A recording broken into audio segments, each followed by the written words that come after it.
Ok, eso es lo fuerte de los periodistas que hacemos. Queridos amigos, bienvenidos. ¿Cómo están todos? ¿Qué tal el puente? ¿Qué tal el grito? ¿Qué tal las fiestas, queridos amigos? De verdad, creo que todavía seguimos muchos en júbilo por aquí, ¿verdad? Festejando algunos. Vimos la ciudad un poco tranquila, raro, pero la vimos tranquila. Quiero imaginar que muchos todavía no regresen a la ciudad, pero nosotros sí, queridos amigos, y estamos en nuestro martes de salud y justicia, como siempre, con el CEO de Médico Legal, licenciado Daniel Osvaldo Rojas López, tratando los temas tan importantes que saben que tenemos dentro de nuestra sociedad, la voluntad anticipada, ya hemos hablado de ella, y la eutanasia, hemos hablado de ella también. Vamos a ver cuáles son las diferencias, sobre todo jurídicamente. Alguien que tiene experiencia de más de 20 años en temas sobre derecho médico, derecho sanitario, nos va a referir, nos va a enseñar ahorita. Gracias por estar con nosotros, gracias por estar con nosotros nuevamente, licenciado Daniel Osvaldo Rojas López. Bienvenido. Encantado, gracias Delia, encantado de estar con todos ustedes. Por aquí en un horario más de tardecita, y ahorita los que están ya sobre mesa, que nos escuchen, nos vean. ¿Cuál es la diferencia, abogado? La diferencia entre voluntad anticipada e eutanasia. Por ahí hemos visto incluso la parte también de suicidio, vemos también la parte de la criminología metida, la criminalística. ¿Cómo llegar a entender que sí, que no, en una ciudad, en un país que lo tenemos tan revuelto y que pues muchas veces muchos sí prefieren tomar esa parte, la puerta falsa llaman algunos? Así es. Cuéntanos. Pues efectivamente son dos temas muy importantes, tanto el de la voluntad anticipada, todas las directrices de voluntad anticipada que se dan derivado a una legislación precisa que tenemos en nuestro país y que existe en muchos otros países, y por otro lado el tema de la eutanasia. Vamos a definir primeramente qué es la eutanasia, precisamente que se ha definido como el buen morir, realizar un acto o una omisión que lleven a una persona a terminar con su vida.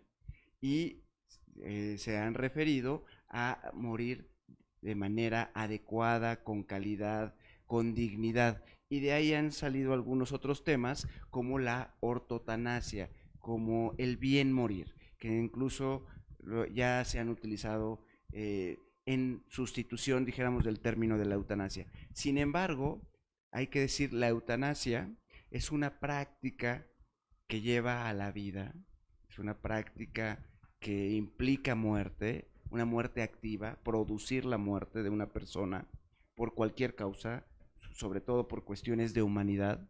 Sin embargo, en nuestro país hay que dejarlo muy claro, es un delito, está tipificado como delito, y incluso a aquellas personas que colaboren en una eutanasia se les puede imputar este delito y la pena, que es privativa de la libertad. Y al personal de salud que colabore también en una práctica eutanásica, también se le puede, además de las penas que corresponden por la vía penal, se pueden ir por la vía profesional respecto a la limitación del ejercicio profesional, ya sea temporal o definitivo. Entonces, el tema de la eutanasia, dijéramos, es algo proscrito por la ley, y no nada más por la ley judicial, por nuestro ordenamiento jurídico, también desde el punto de vista bioético, también es una práctica proscrita. No hay circunstancias que al día de hoy lleguen a justificar de manera general eh, una práctica de esta naturaleza en el medio médico, hospitalario, de seguridad social. Y por otro lado, tenemos a los cuidados paliativos y a la voluntad anticipada, que es precisamente la respuesta de todas estas personas que tienen ya enfermedades incurables, progresivas y mortales, que no responden al tratamiento o que responden parcialmente, escasamente al tratamiento, y que tienen un pronóstico de vida de menos de 6 meses.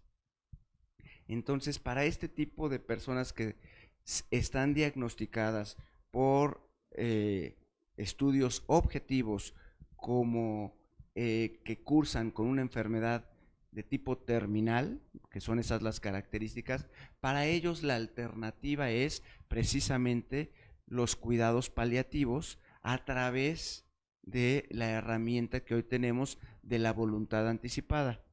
En el 2008, en la Ciudad de México se emitió lo que es la primera ley de voluntad anticipada de todo el país. Se reformó en el 2012 y después salió también su reglamento. En este caso, lo que establece esta ley, que es una ley novedosa para nuestro país y que ya se ha ido replicando de manera estatal también en alrededor de 18 estados y algunos más que están en proyectos, y también a nivel federal a través de reformas de la Ley General de Salud, donde se prevé la posibilidad para todas aquellas personas que se encuentren en una situación ante una enfermedad terminal, que puedan acceder a los servicios de atención que son los idóneos para que una persona pueda terminar de la mejor forma su vida, de una manera digna y humanizada. Y estos son los cuidados paliativos. Inicialmente se conocía solamente al tema del tratamiento del dolor, para que las personas que estuvieran con una enfermedad como puede ser un cáncer muy grave, que ya tuviera un pronóstico de vida a corto o mediano plazo, no mayor a 6 meses, entonces se implementaron o surgieron lo que se denominan los cuidados paliativos, y principalmente el control integral del dolor, para que una persona pudiera morir sin sentir estas circunstancias que pueden ser muy lastimosas para cualquier persona, y no nada más para aquel que está sufriendo, sino se vuelve ya un problema familiar, del entorno social en que se encuentra esa persona. Y por eso hoy en día se ha aplicado la ley de cuidados paliativos de voluntad anticipada, que prevé precisamente que una persona pueda hacerlo en 2 momentos de su vida. Uno, cuando se encuentre plenamente en el ejercicio de sus facultades cognitivas, es decir, en plena conciencia. Puede tener una enfermedad, pero está plenamente consciente mentalmente, digamos, desde el punto de vista jurídico, que tiene plena capacidad de ejercicio o que está en plena conciencia, y entonces puede acudir ante un notario público y suscribir lo que se conoce como el documento de voluntad anticipada. También en algunos países le han denominado como testamento de vida. Y en este documento, pues se hace con las formalidades que el notario realiza en cualquier documento que pasa ante su fe, como un testamento, pero este es un testamento de vida. ¿Para qué? Para que la persona, pues previa consejería de los alcances y de lo que implica un documento de esta naturaleza y lo que implica la voluntad anticipada y los cuidados paliativos, pues pueda establecer las directrices para el final de su vida, de qué sí va a permitir y qué no va a permitir. Algo muy típico en este tipo de casos es si ante alguna eventualidad donde pueda perder la conciencia, autoriza o no, por ejemplo, a ser intubado. Sabemos que hay gentes que no permiten que las conecten a este tipo de respiradores artificiales que mantienen la vida pueden de una persona por mucho tiempo, incluso a veces hasta por años. Entonces, pero ya en unas condiciones que no son las deseables para una persona. Y entonces, esa es una de las situaciones que puede señalar como directriz. Otras situaciones es para qué tipo de procedimientos acepta y qué tipos de procedimientos no acepta. Por ejemplo, ¿qué normalmente es lo que se acepta? Pues que tengan el cuidado, el control del dolor. Inclusive a través de medicamentos de tipo derivados de opioides, que sean medicamentos controlados para controlarle de mejor manera el dolor. Eso es una situación que él puede señalar si acepta, incluso que se controle el dolor a través de este tipo de medicamentos, o simplemente dice sí, pero no con este tipo de medicamentos, que sean analgésicos ordinarios. O en otro En tema. aquel afán Sí. de no hacerse adicto a las sustancias, ¿no? Que aunque ahí entra la disyuntiva entre sufre o permito que sufra mi papá, mi abuelo, mi familiar cercano, o tengo el miedo de que se vaya a volver adicto a algo. Es una disyuntiva terrible y es un dilema moral hasta cierto punto. Sí, por supuesto, y familiar, porque muchas veces que veas a un familiar que está ante una enfermedad, por ejemplo, un cáncer, que son algunos cánceres muy dolorosos, y que digas, sí, que le den cualquier analgésico, pero que no sea del tipo de los opioides, porque se me vaya a volver adicto a ellos, porque pues, sabemos que son adictivos. Ajá. Entonces, sí, pero quiero esto. Nosotros dentro de la familia tuvimos un caso así, en lo personal, donde la familia de una tía muy querida, eh, su familia dijo simplemente, sí queremos que le den control del dolor, pero no a través de este tipo de medicamentos que son controlados. Respetable, ¿no? Ahí hubiera sido interesante haber escuchado a ella, qué es lo que ella hubiera deseado, y sobre todo cuando ella estaba consciente, o aquí también uno de los principios que rige es el interés superior de la persona. Si bajo este principio del interés superior de la persona se considera que lo más adecuado es pues echar mano de cualquier medicamento, pues yo creo que quedaría atrás un prejuicio de esta naturaleza. Hasta donde hemos hablado este tema ya en algunas ocasiones, quizá para algunos de nuestros seguidores ya es un tema que ya habíamos tocado en diferentes formas, tomando en consideración los cuidados paliativos que en otros países en Europa, hablando sobre todo, que están mucho más avanzados que nosotros. Pero sin embargo, recuerdo que en algún momento le decía que mismo España hablaban de que países como África, en algunos países de África, de este continente, estaban mucho más avanzados en las clínicas del dolor, en las clínicas del bien morir, entre estos hospitales. Algo como esto, le preguntaba hace tiempo, se vislumbra aquí en nuestro país dentro de los esquemas de salud y los planes que tienen ahora con esta cuarta transformación.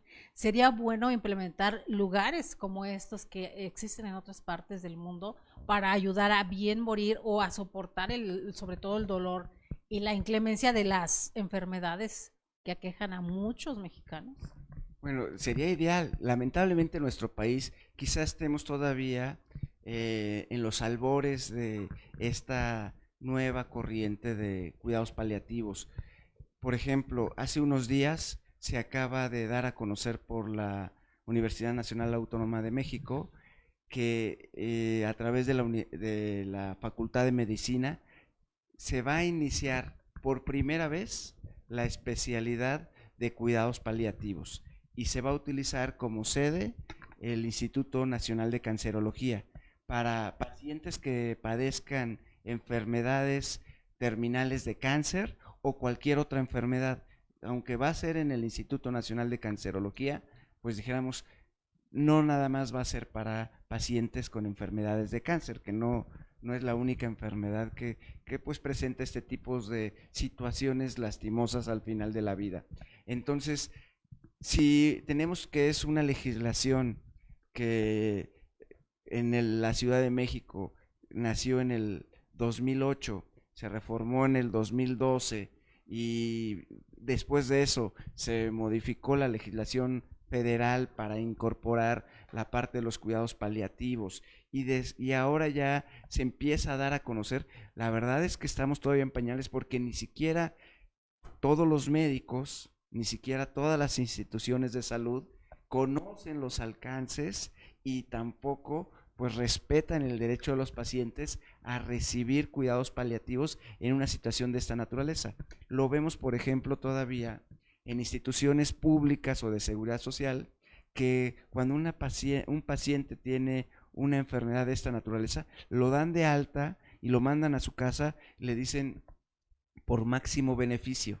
O sea, ya no hay más que hacer, entonces lo mandan a su casa como a bien morir. Se dio el caso, por ejemplo, hace unos días que en el centro médico Ah, a una, a él iba a tocar a una ese tema. directora que le recomendó a los familiares de un paciente, pues llévense a su familiar a que pues termine su vida en su casa, pues el actual director del Seguro Social, le llega esta noticia y dice, bueno, ¿cómo es que los está mandando a morir a su casa?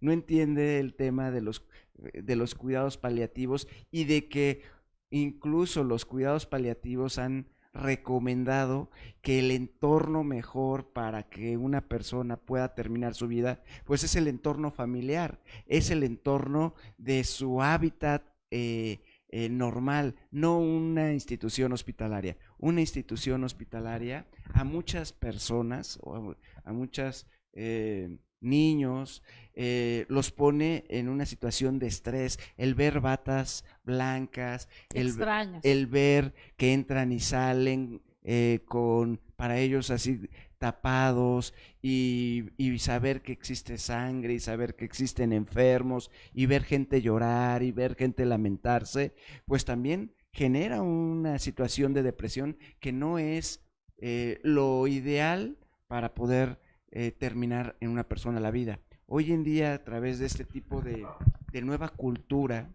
que es el respeto también de los valores, de las creencias, de la cultura de las personas, para que puedan terminar su vida como ellos prefieran, bajo incluso sus creencias religiosas, sus tradiciones culturales, sociales, pues eso es lo que se trata de hacer y de promover. Y por ejemplo, en algunos hospitales se ha visto ya también a las personas que están en los últimos días o momentos de su vida, les permiten, por ejemplo, que ingresen todos sus familiares. Ya no hay ya no hay tanta restricción de visitas, por ejemplo.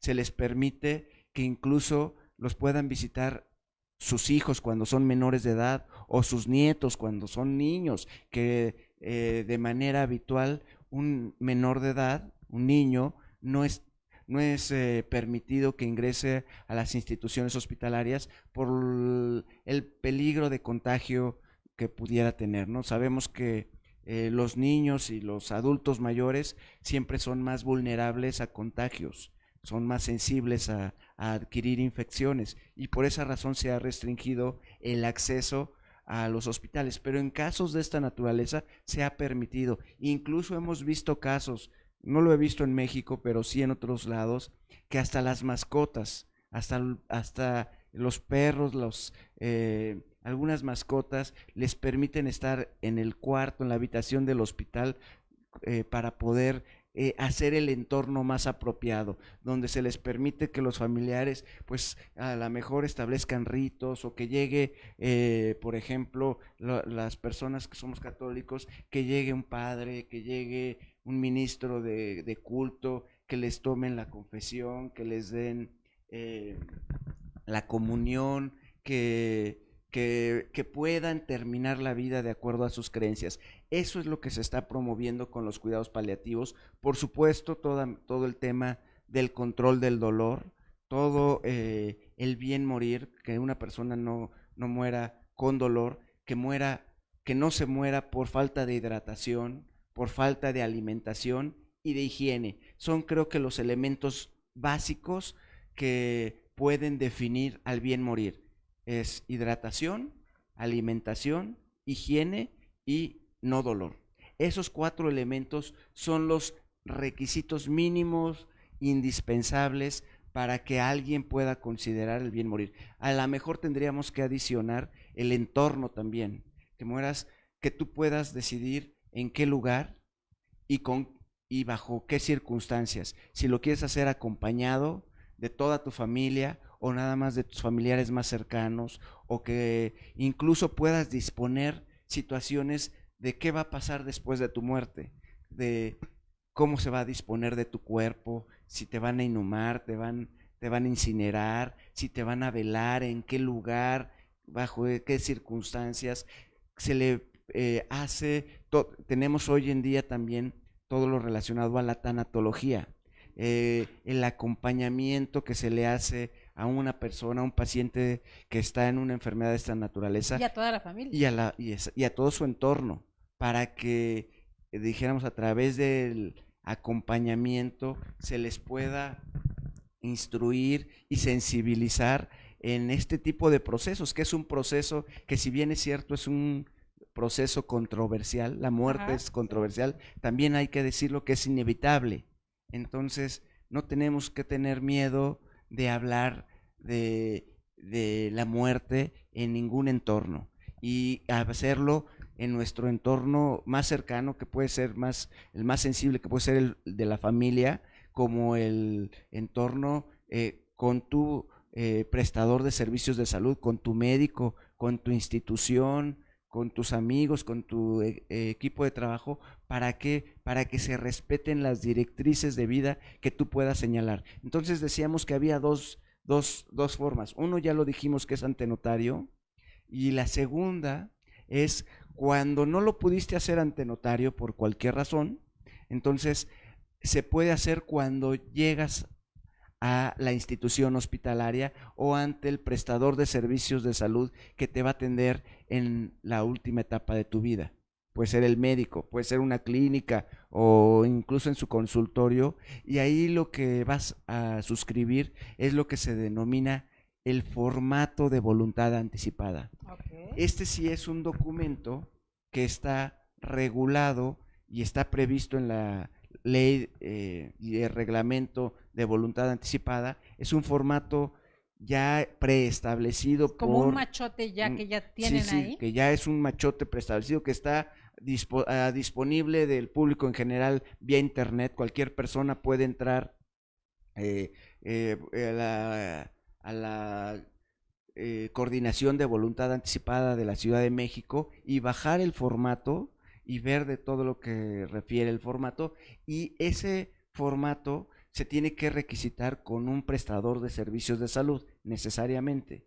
Se requisita, se nombra un representante, que ese representante es la persona que se va a encargar a nombre del paciente de vigilar que se atienda y se respete la voluntad la voluntad anticipada de este paciente.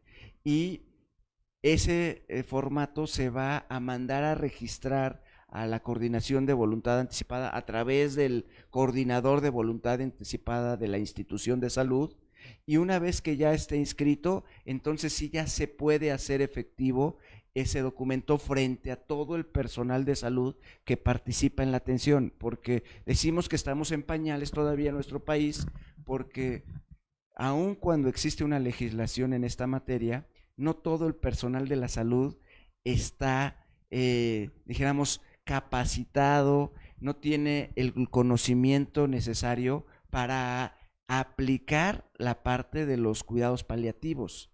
Entonces, en algunos hospitales hay clínicas que iniciaron como clínicas del dolor, después se hicieron ya clínicas de cuidados paliativos. La legislación sanitaria les obliga a tener este tipo de servicios, pero no todos lo tienen. Y como no lo tienen, pues aun cuando tengan un paciente con estas características, que ya esté al final de su vida, pues muchas veces no saben cómo ayudarle, y entonces se promueve dentro de la institución o dentro de la familia también lo que trata de evitar esta regulación, que es la obstinación terapéutica, que son todos aquellos procedimientos médicos que no van a tener un beneficio en la salud del paciente, porque ya no van, se pueden considerar que ya no tienen un fin terapéutico, sino ya simplemente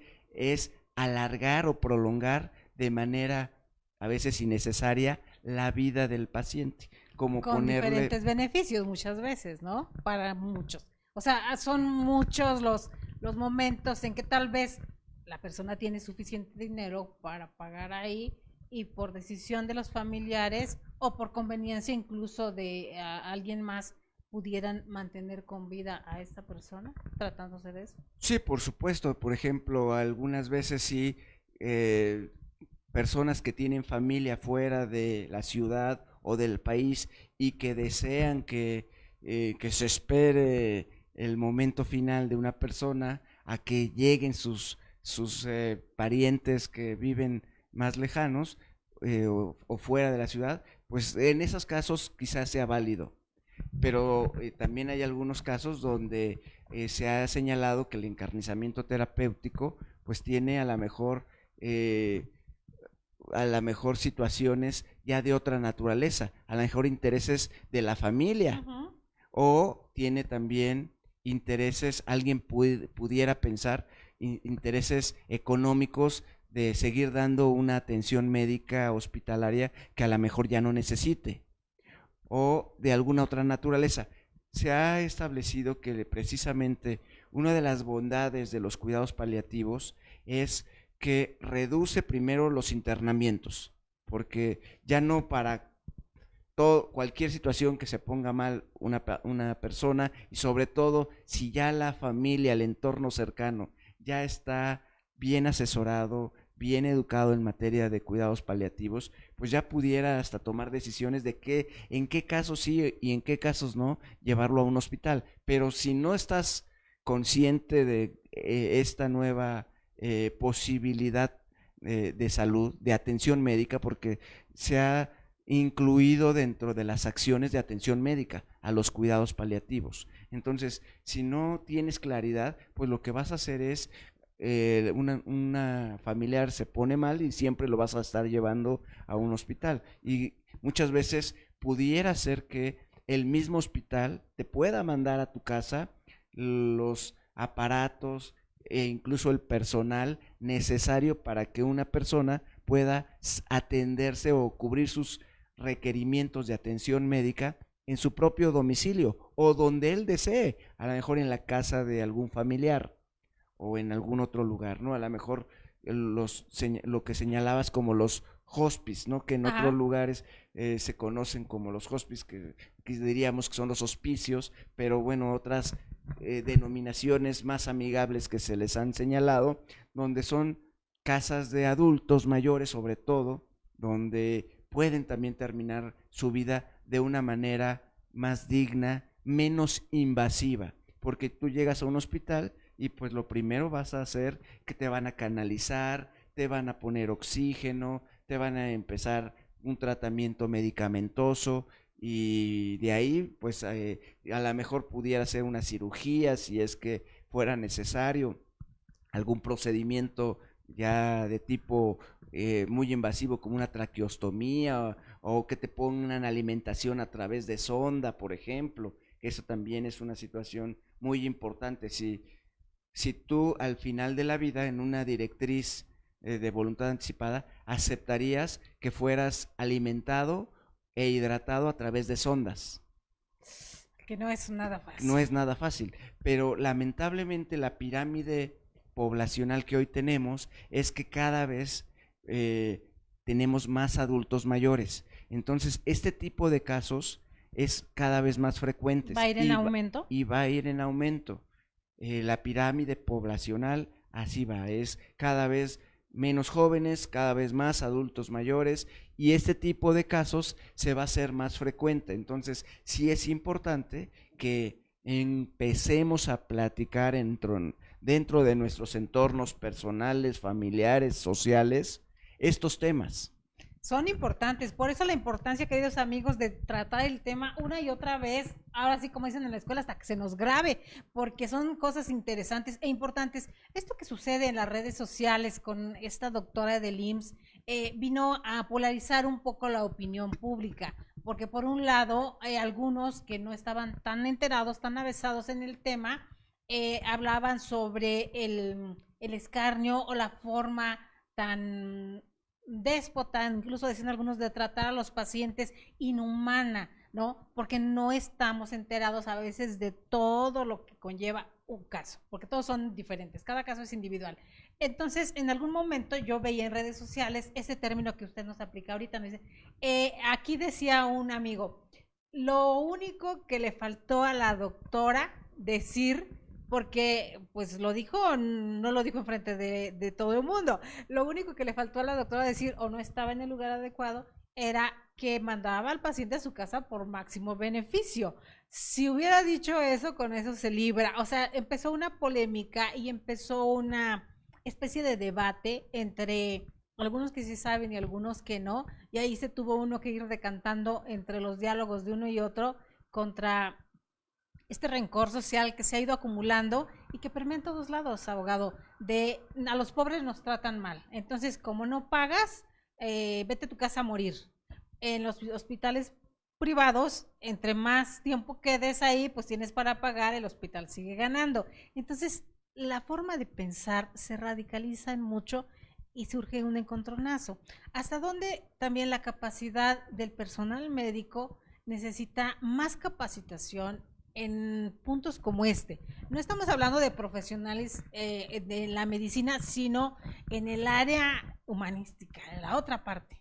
Bueno, precisamente las clínicas de cuidados paliativos no simplemente están conformadas por médicos, que normalmente son los médicos del dolor, que muchas veces son anestesiólogos, que se subespecializan en clínica del dolor y que ven este tema. Pero no es el único, también implica que haya personal de enfermería capacitado para este tipo de pacientes, que haya psicólogos que hagan el acompañamiento, el asesoramiento, la sensibilización de este tipo de personas, Los que a lo mejor tanatólogos que nos mencionaba, que son tan después importantes. que los psicólogos pueden hacer tanatología Ajá. también, o hay gente que no es sin ser psicólogo, tiene carreras afines y puede hacer también tanatología, que pueden hacer incluso acompañamiento y que dentro de ese acompañamiento, pues lo que se hace es ir sensibilizando a las personas para efectos de que puedan ir entendiendo los procesos de un duelo. Toda persona que se ve envuelta en una enfermedad de esta naturaleza recorre un duelo. Y si no conocemos cuáles son las etapas del duelo, no las sabemos identificar y no tenemos a alguien que nos ayude a hacerlo, pues podemos tomar decisiones a veces como la que hemos dicho, tratar de abrir la puerta falsa al suicidio o de pedir la eutanasia o de pedir el suicidio asistido o O que se la haga ortotanasia. en las puertas traseras, como se menciona que se hace mucho. Exactamente, o que se haga de manera clandestina. Así es. Que te digan, pues ahora vamos a hacerlo, pero no lo digas a nadie. Y ahí es donde debe existir personal calificado también, gente, abogados que asesoren a las personas al final de su vida a resolver también sus situaciones legales. Muchas veces la gente no se quiere morir porque no ha resuelto el tema de sus bienes, de sus propiedades, de sus deudas, de alguna situación patrimonial. Entonces también incluso es importante que en estas clínicas se pueda dar ese apoyo. No se diga el apoyo también de situaciones religiosas, por ejemplo, de personas que puedan ayudarle a las personas a terminar su vida, A despedirse, a como despedirse dicen. bajo sus creencias, sus valores religiosos, culturales, sociales. Eso es muy importante. Y entonces estamos hablando que no es solamente un tema de médicos, Ajá. es un tema que nos involucra a muchos. Desde, ya dijimos, médicos, enfermeras, psicólogos, trabajadores sociales, abogados, personal en general del hospital, para que cuando identifique una persona en estas circunstancias que califique bajo una enfermedad terminal, pueda informarle estas alternativas que se tienen hoy en la atención médica y que puedan iniciar un proceso ya de clínica de cuidados paliativos. Es una situación difícil, efectivamente, como los mismos médicos no conocen o a veces no han estado capacitados, pues ellos parten de su juramento hipocrático, que es siempre hacer todo en beneficio del paciente hasta el final, que la muerte llegue después de que ellos hicieron su máximo esfuerzo por combatirla. Sin embargo, a veces, hoy en día ya no está bien visto este tipo de situaciones. Y se han identificado fenómenos como lo que es el encarnizamiento terapéutico o obstinación terapéutica, se le denomina de ambas formas, que significa realizar esto, lo que ya habíamos dicho, tratamientos fútiles, que no van a producir un beneficio en el paciente, porque ya tiene una enfermedad que ya dijimos que es incurable, que es progresiva y que es mortal. Entonces, a veces el médico, pues sí, bajo sus principios, sus valores, sus creencias, su ética, pues no puede dejar morir a una persona y siempre está buscando un tratamiento que pueda resolver o que pueda hacer un cambio en la situación clínica que presenta ese paciente. Pero para eso es que es importante que exista gente capacitada que diga, a ver, este paciente ya tiene un diagnóstico de enfermedad terminal y por lo tanto ya este paciente ya no es candidato a un tratamiento médico terapéutico, sino solamente es candidato a tratamiento médico paliativo. Entonces es interesante esa diferencia para que no se le esté haciendo más allá de lo que la ética, incluso médica, permitiría o recomendaría. Pero en la parte jurídica, abogado, ¿cómo saberlo? Son muchas aristas. Entre la que me dice el médico o quien está atendiendo, el especialista, ya en aplicando el máximo beneficio, llévenselo a su casa para que termine su vida allá. Pero está la parte de la familia que quizá no pueda llevárselo o no tenga los cuidados suficientes para su casa y entonces se opone a esta situación. Jurídicamente se puede hacer algo en este caso en específico que me estén diciendo, ya llévate a tu paciente porque ya no se le puede hacer más nada, pero si yo no tengo el entorno adecuado para llevarlo, yo puedo jurídicamente hacer algo para que el hospital lo detenga. Bueno, sí existen muchos casos de esta naturaleza. Muchos casos, la mayoría te diría, derivan de situaciones donde el entorno familiar no está debidamente asesorado, no está debidamente capacitado para entender qué significan los cuidados paliativos, donde a lo mejor también el paciente no tiene no ha establecido cuáles son las directrices de su voluntad anticipada y que los quiera hacer valer para efectos de decir, yo no quiero estar en un hospital, porque pues, ninguna persona puede estar en un hospital en contra de su voluntad, de su propia voluntad, salvo en el caso de pacientes psiquiátricos, ninguna persona puede estar hospitalizada porque sería tanto como privarla de su libertad de manera ilegal. Entonces, muchos de los casos se dan, como ya dijimos, por el tema del conocimiento de toda esta cultura de cuidados paliativos.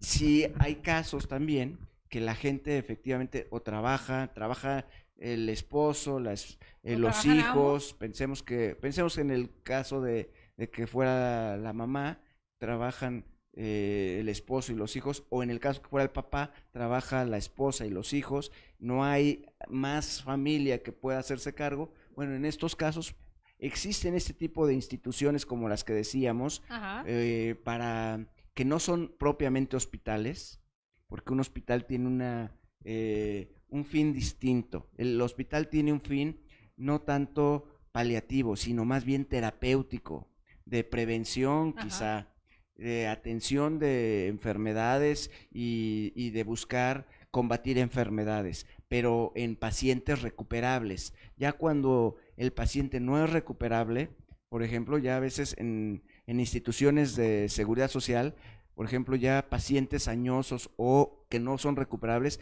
ya ni siquiera los pasan a las unidades de terapia intensiva, los dejan en una habitación estándar. Y aunque suene terrible decirlo, pero también tiene mucho que ver con la gran necesidad que tenemos de estos lugares para otros pacientes que pudieran sí tener posibilidad de continuar una vida. Ese es Es que ese es el el punto. fundamento y la justificación por el cual pues no se les puede tener también en un hospital ocupando una cama que, si bien es cierto, también es persona la que la está ocupando, sí, pero hay otras personas que pueden ser recuperables. Entonces, el enfoque de una justicia social tendría que buscar a las personas que todavía pudieran ser recuperables, brindarles los servicios en las instituciones hospitalarias, que son las instituciones más adecuadas para atender este tipo de pacientes. Un paciente que ya no es recuperable, si bien es cierto, sí pudiera estar en un hospital, y si también, y si bien es cierto, existen muchos casos que actualmente están en el hospital, no es lo que la buena práctica médica dijéramos recomienda, ni lo que la bioética también dijéramos establecería como lo más adecuado para la persona que está viviendo esa enfermedad. ¿Qué podemos hacer como seres humanos? Aquí es que es una disyuntiva muy terrible, nos obliga a pensar cada que nos marca estos temas para tratarlos, y creemos que también de eso se trata, el obligarnos a ir un poquito más allá. A veces nos quedamos con esa parte de pensando que a nosotros no nos va a tocar, a nuestra familia no nos va a tocar. ¿Qué podemos hacer cuando estamos ante algo como esto? Antes que nada, también esto va encaminado hacia los abogados, a la parte de los jurisconsultos, porque no son temas que sean tratados tan fácilmente, o no son temas que cualquier abogado quiera hacer labor, casi labor social, enfrascarse en temas como esos. ¿Por qué? ¿Por qué sucede esa parte también? Igualmente, primero son temas, como dijimos, muy controversiales, ¿no? El hablar de la muerte y de estos temas de vida y muerte son muy controversiales, y es difícil, como dicen, tocar terrenos pantanosos. Entonces, para cualquier persona hablar de un tema de esta naturaleza siempre implica riesgos, y desde el punto de vista jurídico, desde el punto de vista médico, desde el punto de vista bioético, desde el punto de cualquier otro punto de vista, siempre son situaciones muy difíciles donde ninguna persona no vamos a poder establecer un consenso. Siempre va a haber alguien que diga, no, yo quiero que a mi familiar le hagan todo, hasta el último momento, lo humanamente posible, y no debe de importar el dinero. Bueno, primero hay que decir, para los abogados, quizá este es un tema también muy importante desde el punto de vista jurídico, ajá, que el tema de los cuidados paliativos es un derecho que tenemos todos como persona, y que se ha incorporado a la legislación sanitaria dentro de las acciones que se realizan en favor de cualquier persona dentro de los servicios de atención médica. Entonces, no es un tema menor, porque si estamos hablando que todos tenemos el derecho a la salud constitucionalmente a través de lo que establece el artículo 4º constitucional, y si tenemos el derecho al bien vivir, también tenemos derecho al bien morir. ¿Y eso qué significa?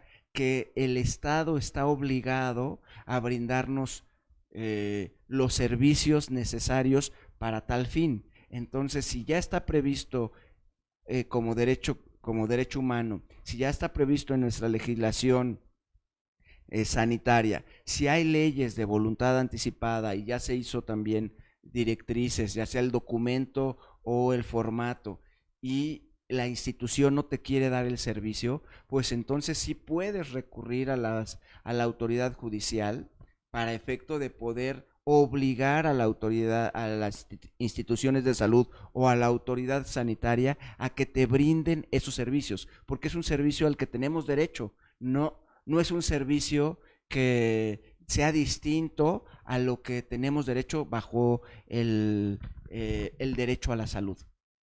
Es esa parte que yo le decía, hasta dónde los mexicanos nos falta conocer todavía más toda esa parte jurídica que podemos utilizar para hacer valer nuestros derechos en torno a la salud y a temas como el bien morir, los cuidados paliativos, y en algún momento va a llegar la eutanasia también a nuestro país. Eso es casi inevitable, ¿no? Pues digamos, a nivel internacional se está discutiendo, aunque hay argumentos muy fuertes en contra, y no desde el punto de vista solamente moral o desde el punto de vista religioso, sino también desde el punto de vista médico, desde el punto de vista ético, bioético, en el sentido de que realmente a estas personas que se han visto en algún momento en una situación límite y que solicitan una eutanasia o un suicidio asistido o homicidio asistido, esta situación, a través del que conocen, una vez que conocen el tema de los cuidados paliativos, todos los procedimientos en los que incluyen desde el control del dolor, por ejemplo, muchas veces una agonía, sobre todo con dolor, siempre se hace insoportable para cualquier persona y pudiera pedir por humanidad que le apliquen la eutanasia. Sin embargo, una vez que le aplican los cuidados paliativos, se les olvida. ¿Por qué? Porque realmente se ha visto que el tema de la eutanasia y del suicidio asistido es más bien porque no conocen o no tienen otras alternativas a su alcance. Y el Estado, obligado a brindar servicios, a proteger el derecho a la salud y a la integridad de las personas, que subyace del derecho a la salud, pues brinda esta posibilidad, que es la tendencia que se está haciendo a nivel internacional. Realmente hay muy pocos países en los que se está dando el proceso de eutanasia. Diríamos Holanda, Bélgica y recientemente en Colombia. Pero no es un tema donde incluso este tipo de prácticas sea muy recurrentes o muy habituales. Si bien es cierto, hay un número importante, no en comparación con los pacientes que se les brinda la posibilidad de los cuidados paliativos. Y en México creo que a través del tema de los cuidados paliativos, cualquier persona pudiera olvidarse, como sucede en todas las partes del mundo, de temas de eutanasia y de homicidio, de suicidio asistido. En algún momento podría ayudar también el hecho de legalizar incluso la marihuana en nuestro país para, para bajar este índice de suicidios o de suicidios asistidos que son ahí en las notas oscuras que no se mencionan en nuestro país. Porque yo de primera mano sí me tocó o me ha tocado ver a algunas personas que han buscado la marihuana por algún lado para atenuar los dolores, porque estos medicamentos controlados son carísimos y son las dosis muy reducidas. Y cuando estamos hablando de personas que padecen dolor de forma crónica, pues es insoportable para ellos aguantar. Hay algunas personas que utilizan incluso parches que vienen siendo de marihuana, pero en determinado momento el cuerpo se va acostumbrando y tienen que ir aumentando los dosis de estos medicamentos, y no son baratos, no son fáciles de encontrar, y entonces optan por ir al mercado negro y hacer sus preparativos de forma artesanal, o buscan quien se los haga para aminorar el sufrimiento que tienen ellos o sus familiares. Entonces, si hubiera una legalización como tal, para cubrir toda esta demanda, ¿ayudaría en nuestro país? Por supuesto, porque lamentablemente hoy en día es muy difícil que una persona común tenga acceso a este tipo de medicamentos. Estos medicamentos, por ejemplo, la marihuana, pues ahorita se empieza a abrir, ya hay resoluciones incluso de la Corte que ha obligado a la autoridad sanitaria a regular el tema del uso de la cannabis para efectos medicinales. Entonces, estamos en la espera de que la autoridad sanitaria emita la reglamentación que autorice, cuando menos para el tema medicinal, el uso de la cannabis. Pero no nada más se va a autorizar, ahorita hay proyectos e iniciativas muy importantes en nuestros congresos para efectos de no nada más legalizarla desde el punto de vista médico, sino también desde un punto de vista lúdico, para seguramente disminuiría muchos problemas que hemos visto, por ejemplo, en materia de suicidios, ¿no? Y por supuesto, no nada más es el tema de la cannabis, sino también el acceso a los medicamentos que se les denomina controlados. Son controlados porque para poderlos adquirir se necesita una prescripción médica por un médico que tenga un recetario especial que llevan características especiales de seguridad y que solamente a través de una prescripción médica de este tipo de médicos es como puede alguien adquirir o acceder a un medicamento controlado. Y a veces los mismos médicos, por esta burocracia que existe para poder conseguir los recetarios para medicamentos controlados, también no fácilmente los prescriben, porque implica que ellos deben de llevar también un control, un registro. En las farmacias se debe llevar también un control, un registro minucioso en todo este tema de medicamentos controlados. Y sumándole también el costo, porque son carísimos. Y bueno, y como son enfermedades crónicas, a lo mejor si no es muy costoso una pastilla, una unidad, pero pues si lo tienes que estar consumiendo prácticamente ya de manera permanente y las 24 horas, pues entonces se vuelve algo costoso, aunque sea algo no tan caro, sí por la frecuencia te puede generar ya un tratamiento bastante costoso. Y además, digo, con estas dificultades, incluso para el acceso, que incluso muchos médicos, la gran mayoría de los médicos no prescribe este tipo de medicamentos por falta de contar con este tipo de recetarios especializados, ¿no? ¿Hasta dónde también la farmacéutica estaría implicada? Porque es como un conjunto de voluntades, no solamente de la política pública, de la parte de la sociedad, de la parte de la iniciativa privada, las farmacéuticas y demás, es como poder lograr ponerse de acuerdo para el beneficio de una parte de la sociedad. Digo, obviamente hay muchas instituciones farmacéuticas que manejan medicamentos controlados, pero pues ahorita hemos visto cómo también están muy restringidas desde todos los aspectos, ¿no? Y como realmente están muy controlados, es difícil que su manejo se pueda hacer, se pueda masificar, ¿no? Aunque sea una atención correcta, que vaya, por ejemplo, a una institución de ese tipo, un tipo hospice o una casa para digamos que las personas puedan transcurrir sus últimos días de vida, pues es difícil porque necesitan también una regulación pues y un cuidado que haya atención médica, una regulación. No en cualquier lugar puedes hacer manejo de ese tipo de medicamentos y eso quizá pueda frenar. Entonces sí sería bueno que hubiera más apertura en la regulación, que le permitieran, por ejemplo, este tipo de casas donde se puedan dedicar a los cuidados paliativos, a hacer este tipo de manejo de medicamentos, que se pueda abrir también a que médicos, no nada más los anestesiólogos, sino algunas otras especialidades también los capaciten para manejarlos y que pueda darse realmente el apoyo que se necesita a las personas que se encuentran en una lastimosa enfermedad terminal.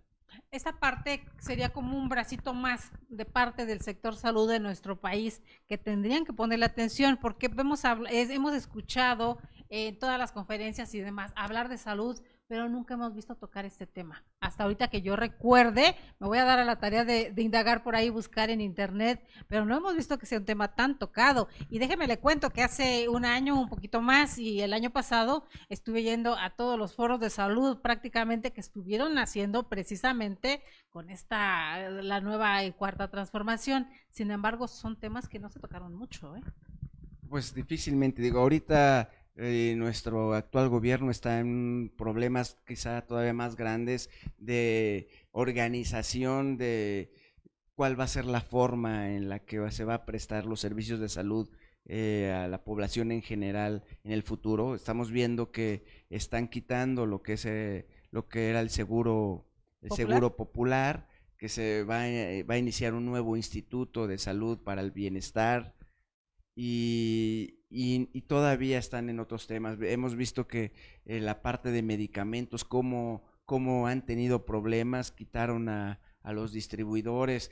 Salió la noticia hace unos días de que el gobierno iba a crear una distribuidora pública de medicamentos y de insumos para la salud. Pues vamos a ver cómo funciona. O sea, ahorita están Está en es, bocetos, todo, escuchaba ahorita, prácticamente. hace unas horas incluso, que el actual gobierno ahorita lo que está es tratando de sanear, de limpiar, de poner orden y después de implementar los nuevos esquemas de salud con los que nos ha prometido que nos va a llevar a todos los mexicanos, ¿no? A situaciones de salud como en otros países de primer mundo. Ojalá sea así. Lo Ojalá. vemos muy difícil. Este tema de los medicamentos es un tema muy sensible, que si es sensible para un hospital, imagínate para una persona que esté en su domicilio y para que le estén ministrando medicamentos de este tipo controlados. Entonces a veces ese tipo son las cosas que pueden ir frenando. Algo que se debe de promover es de que el Estado te pueda dar los servicios de salud, ya no en el hospital. Por ejemplo, este caso que veíamos del Centro Médico Nacional la semana pasada, de que le costó el trabajo a una directiva del centro médico, es que existieran los recursos o el presupuesto para que este tipo de personas no tenga que estar en los hospitales, sino que pueda precisamente ir a morir a su casa, pero en condiciones adecuadas. ¿Qué son condiciones adecuadas? Que te pongan una cama hospitalaria que pueda movilizarse para que no te vayan que no te vayas a generar escaras, por ejemplo, que es algo que es muy común en pacientes con poca movilidad. Otro tema, que te puedan dar los medicamentos, que te puedan mandar al médico a tu casa. La Ciudad de México tiene el programa de médico en Médico tu en casa. casa. Entonces, que podamos echar mano de todos estos programas y que te lleven, que te presten por el tiempo que resulte necesario los instrumentos o los equipos necesarios para poder dar la atención a las personas en su propio hogar. Seguramente muchas podrían terminar su vida en el entorno familiar, que es lo más deseable, y no en el entorno hospitalario, que per se presenta ya una resistencia para muchas personas. El médico en tu casa, por ahí veía una historia muy interesante en Facebook, ahora con las redes sociales, de un médico muy joven en el sur de nuestro país, que precisamente al percatarse que en la clínica las personas no iban, él empezó a salir en una bicicleta a ofrecer consulta por las calles. Y se acostumbraron de esta forma y acondicionó como estos triciclos que utilizan para vender. Aquí vemos que venden tamales y más en la ciudad por todos lados. Así acondicionó un triciclo este joven médico y en este lugar del sur de nuestro país, por las calles, va ofreciendo la consulta a quien la necesite. ¿Hasta dónde esta humanización que necesitamos también los mexicanos o en todo el mundo? Porque el tema del médico en tu casa también está en la parte privada y eso por aquí algunos amigos que desde el proyecto anterior nos siguen, nos hemos dado cuenta. Tengo una persona, y lo invitaremos a venir para que nos cuente la experiencia, pero él creó una plataforma de médico en tu casa, así como el Uber. Entonces, para muchas personas es más fácil solicitar desde un médico especializado o un general o incluso una ambulancia particular, como si fuera un Uber, que acudir a un hospital y estarme esperando horas a que me atiendan. Entonces, estas necesidades que se van creando en la sociedad, pero que desde la política pública parece que no se notan mucho. ¿Hasta dónde tenemos también que saber exigir la parte de nuestros derechos? Ahí entra la parte de los abogados, porque quiera que no. Por supuesto, pues estamos hablando del derecho humano más importante que podemos tener como persona, que es el derecho a la salud, ¿no? Que te da el derecho a una vida digna y a una muerte también digna. Entonces, bajo esa premisa y todo lo que tenemos en nuestra Constitución y en nuestras leyes que protegen a las personas en estas circunstancias, podríamos ejercitar las acciones legales ante las instituciones, también primero ante las instituciones de salud que brindan estos servicios. Si somos derechohabientes al Seguro Social o al ISSSTE o a SEDENA, alguno de los servicios de las Fuerzas Armadas, o a de Pemex, o en la vía local alguna otra institución de seguridad social, tendríamos que empezar a exigir a este tipo de instituciones que brinden estos servicios y que seguramente les van a también a facilitar dar el servicio hospitalario a personas que sí en verdad lo necesitan y desahogar muchas camas que a lo mejor al día de hoy pudieran estar ocupadas por personas que ya están bajo una condición de una enfermedad terminal y que no necesitarían necesariamente tener que estar en una condición hospitalaria. Pero mientras que no lo exijamos, primero hay que difundirlo, este es un medio natural para ello. Segundo, conocerlo y tercero, poderlo ejercitar. Tenemos que aprender a ejercitar nuestros derechos y activar las instancias judiciales o administrativas que resulten necesarias para poder hacer válido nuestro derecho a la salud. Pues precisamente de eso se trata este programa y de verdad nos ha dado mucho gusto cada martes estar aprendiendo poco a poquito y sobre todo ir ejercitándolo, como nos dice. Vamos a buscar, ahora que tenemos las redes sociales tan a la mano, todos tenemos un smartphone, pues ir adentrándonos un poquito y que nos vayan mandando también sus cuestionamientos o sus preguntas de interés sobre los temas que hemos estado tratando por aquí, ¿verdad? Pues de verdad, muchas gracias por ahí. Desde Argentina nos están mirando, déjeme le cuento. Queridísima Beba Sapiola, un saludo y un beso enorme hasta Buenos Aires, Argentina, que por aquí la vemos conectada. Gracias por estar presente.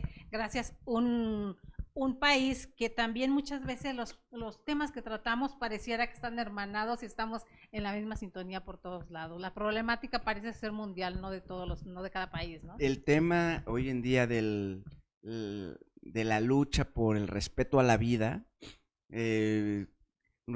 está regresando. Estamos viendo que desde la Organización Mundial de la Salud, desde la Organización de Naciones Unidas, se están haciendo iniciativas, proyectos para generar una declaración en protección de los derechos fundamentales de la persona, entre ellos el respeto a la vida. Y es un tema muy interesante que viene a un poquito a dar traste a muchas de las corrientes que hemos visto recientemente, como es el tema de los derechos sexuales reproductivos, como el tema del aborto en ciertas circunstancias. No se diga hoy en día la eutanasia, el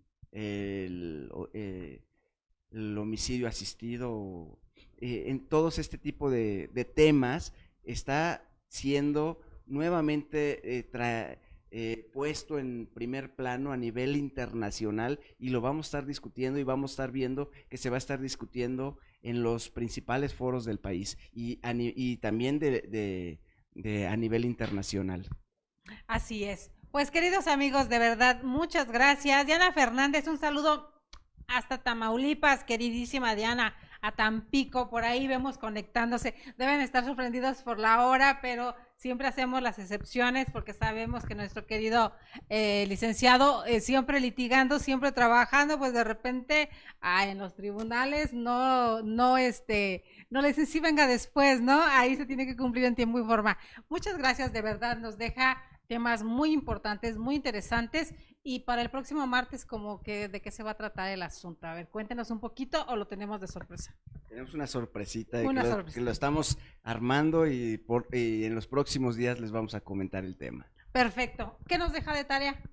Aparte de investigar un poquito más, ¿cuál sería la tarea del martes? Simplemente es que nos involucremos en este tipo de temas, que investiguemos en redes sociales, en internet, hay mucha información de esta naturaleza y que aprendamos, una vez ya conociendo el tema, a buscar las formas de ejercer nuestros derechos en beneficio de nosotros mismos, de nuestros seres queridos, de nuestros amigos, de nuestras personas cercanas, porque como decimos, es un tema, si bien es cierto, muy controversial, también es un tema inevitable.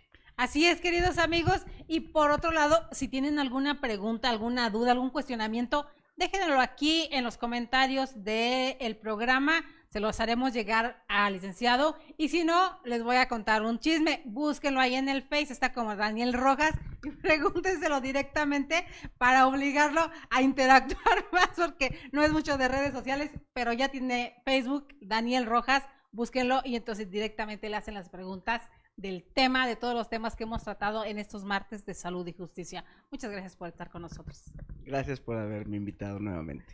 Queridos amigos, y los esperamos el día de mañana. Mañana tenemos miércoles de criminogénesis. Como siempre, queridos amigos, tentativamente vamos a hablar sobre los derechos de los inmigrantes. Les digo tentativamente porque traemos por ahí algunas cositas, pero vamos a ver si el día de mañana estamos con ustedes con este tema, y si no, como siempre, Criminogénesis nos trae las plumas excelentes que escriben sobre justicia penal, que escriben sobre criminología, que escriben todos los temas jurídicos de nuestro país, que son excelsas. Así que el día de mañana los esperamos a nombre del Instituto Nacional de Desarrollo Jurídico, a nombre de los que hacemos el programa Más que Leyes, Educando la Conciencia. Soy Delia Linares Alvarado, nos vemos mañana, muchas gracias.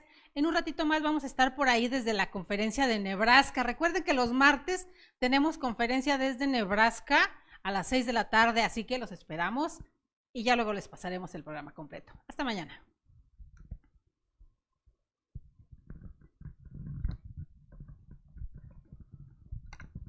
Beba Sapiola es psicóloga. Ella es de Argentina.